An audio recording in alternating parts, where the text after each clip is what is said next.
నమస్తే, welcome to prime nine. ఎంకి పెళ్లి సుబ్బి సావుకొచ్చింది అనే సామెత మీ అందరికీ గుర్తు ఉండే ఉంటుంది కదా.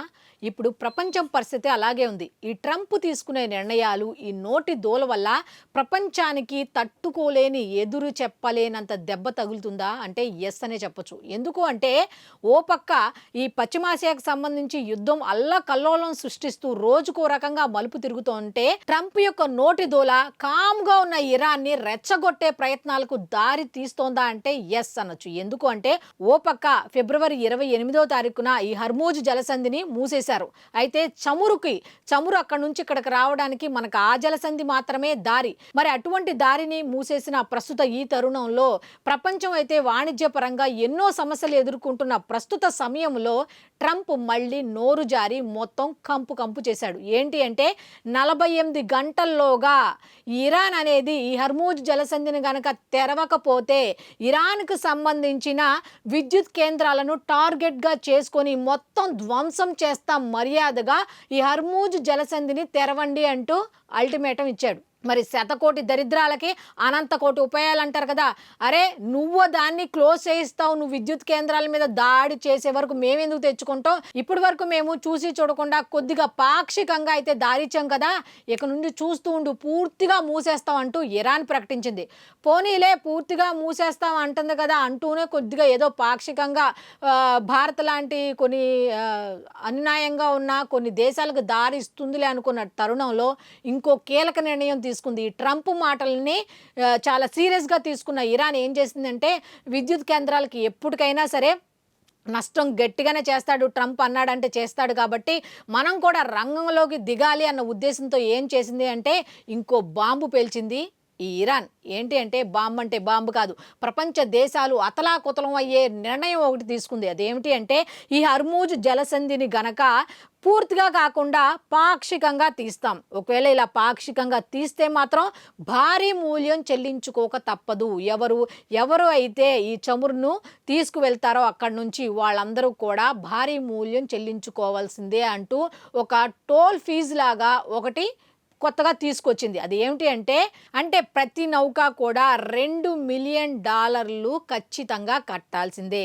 $2 మిలియన్ అంటే 18,76,00,000 రూపాయలు అక్కడ కడితే మాత్రమే ఆ నౌక అక్కడి నుంచి బయటకు వెళుతుంది అనేది దాన్ని కొత్తగా ఒక టోల్ ఫీ కింద ఒక నిర్ణయం అయితే తీసుకున్నట్టుగా వార్తలు అయితే చక్కర్లు కొడుతున్నాయి. అయితే ఇది ఎందుకు చేస్తోంది అంటే ఆల్రెడీ అమెరికా, ఇజ్రాయెల్ విరుచుకుపట్టడం, ఆర్థిక సంక్షోభంలోకి ఇరాన్ వెళ్ళిపోవటం, ఏదో ఒక విధంగా ఆర్థికంగా బలపడాలి అంటే వనరులు కావాలి. మరి ఈ వనరులను ఏ విధంగా సమీక్షించుకోవాలని దీర్ఘంగా ఆలోచించిన ఇరాన్ ఇప్పుడు ఇది కొత్తగా ప్లాన్ చేసింది. అలాగే ఈ జలసంధికి సంబంధించి అక్కడ భద్రత వ్యవస్థకు కావాల్సిన అవసరాలు తీర్చాలన్నా కూడా ఆర్థిక వనరులు చాలా అవసరం. మరి ఇటువంటి సమయంలో ఆర్థిక వనరులు ఎలా సమకూర్చుకోవాలన్న ఉద్దేశంతో ఈ ప్లాన్ వేసి ఈ విధంగా వనరులు సమకూర్చుకునే పనిలో అయితే ఇరాన్ పడినట్టుగా తెలుస్తోంది.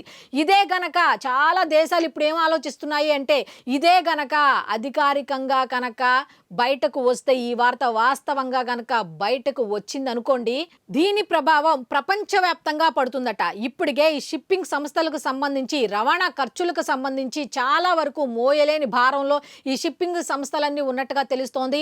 దీంతో ఇది గనక అధికారికంగా గనక ఈ టోల్ ఫీ అనేది గనక బయటకు వచ్చిందంటే మాత్రం ప్రపంచానికే నష్టం. ఈ పెట్రోల్, డీజిల్ ధరలు ఇవన్నీ కలిపి మొత్తంగా దాని మీద ప్రభావం పడే ఉంటుంది.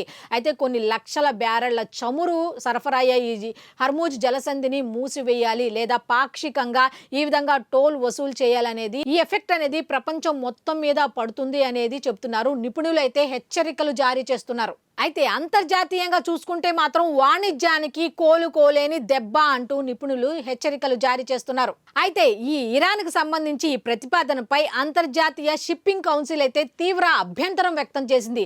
ఏకపక్ష నిర్ణయాలు అయితే తీసుకోకూడదు, ఇలా తీసుకోవటం అనేది రూల్స్ అండ్ రెగ్యులేషన్స్కి చాలా వ్యతిరేకం కాబట్టి ఇలాంటి ఏకపక్ష నిర్ణయాలు తీసుకోవటానికి వీల్లేదు అన్నట్టుగా కూడా తను కూడా హెచ్చరించినట్టుగా తెలుస్తోంది ఈ షిప్పింగ్ కౌన్సిల్ అనేది. అనేది. అయితే ఇది గనక అధికారికంగా గనక ఇరాన్ ప్రకటిస్తే ట్రంప్ ఊరుకుంటాడా అంటే ట్రంప్ మళ్ళీ ఏదో ఒక కంపు లేకపోకుండా ఉండడు కాబట్టి దీనికి సంబంధించి మళ్ళీ ట్రంప్ ఇంకేదో చేస్తాడు. ఇంకేదో ఈ ఇజ్రాయెల్ని రెచ్చగొట్టడం, ఇజ్రాయెల్ అమెరికాని రెచ్చగొట్టడం, వీళ్ళిద్దరు కలిసి ఇరాన్ మీదకి రావటం, ఆ ఇరాన్ ఏమో చమురు రవాణా లేకుండా చేయడం, ఆ హర్మూజ్ జలసంధిని మూసివేయటం, లేకపోతే ఇలా టోల్ ఫీ వసూలు చేయడం, ఇవన్నీ చేస్తూ ఉంటే అంతర్జాతీయంగా చూసుకుంటే ఆర్థిక సంక్షోభం తలెత్తే పరిస్థితులు రాబోతున్నాయా, గడ్డు పరిస్థితులు రాబోతున్నాయా, వాణిజ్యానికి దిక్కులేని పరిస్థితులు రాబోతున్నాయా అంటే ఎస్ అనే చెప్తున్నారు. అయితే ఈ ట్రంప్ తీసుకునే నిర్ణయం ఏంటి, ఈ దానికి మళ్ళీ ప్రతిఫలంగా ఈ ఇరాన్ తీసుకునే నిర్ణయం ఏంటి అనేది కనుక ఆలోచిస్తే ఒకరికి ఒకటి వాళ్ళు పోటీలు పడుతూ ఈ ప్రపంచాన్ని ఏం చేయదలుచుకున్నారా అనేది అయితే ఎవ్వరికీ తెలియని అర్థం కాని పరిస్థితి అనమాట. నిపుణులు కూడా హెచ్చరికలు జారీ చేయటమే తప్ప ఎవ్వరు కూడా ఏమి చేయలేని పరిస్థితి. ఇటు ఇరాను తగ్గట్లా, అటు ఇజ్రాయెల్ తగ్గట్లా, ఇటు అమెరికా కూడా తగ్గట్లా.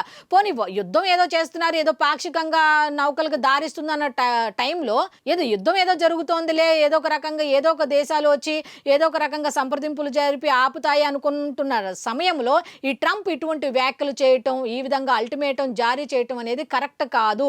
ఊరుకున్న వాళ్ళని గుర్రాన్ని లేపి, పడుకున్న గుర్రాన్ని లేపి తన్నించుకోవటం అంటే ఇదేనా? అతను బాగానే ఉన్నాడు, ప్రపంచ దేశాలకు అతని నోటి దూల వల్ల ప్రపంచానికి నష్టం వాటిల్లబోతుందా అంటే ఎస్ అనే చెప్తున్నాయి ప్రపంచ దేశాలు కూడా. సో నిపుణులు కూడా ఎంతవరకు హెచ్చరిస్తారు ఏంటి అనేసరికి ముందు జాగ్రత్తగా చెప్తారు తప్ప యుద్ధాన్ని ఆపటం అనేది వాళ్ళ చేతుల్లోనే ఉంది. అయితే పూర్తిగా అర్థం కాని పరిస్థితులు అయితే తెలుస్తోంది. అసలు ఎంతగా ఆగుతుంది, ఎప్పటికి ఆగుతున్నాయి అనేది కూడా మనకు తెలియదు. కాబట్టి అసలు దీనికి సంబంధించి ఈ ఇరాన్కి సంబంధించిన ఈ టోల్ ఫీకి సంబంధించిన నిర్ణయం తర్వాత ఈ ట్రంప్ ఏమి అంటాడు, ఏం చేస్తాడు అనేది మనకు తెలియదు. కాబట్టి మనం కూడా రేపటి వరకు వెయిట్ చేద్దాం.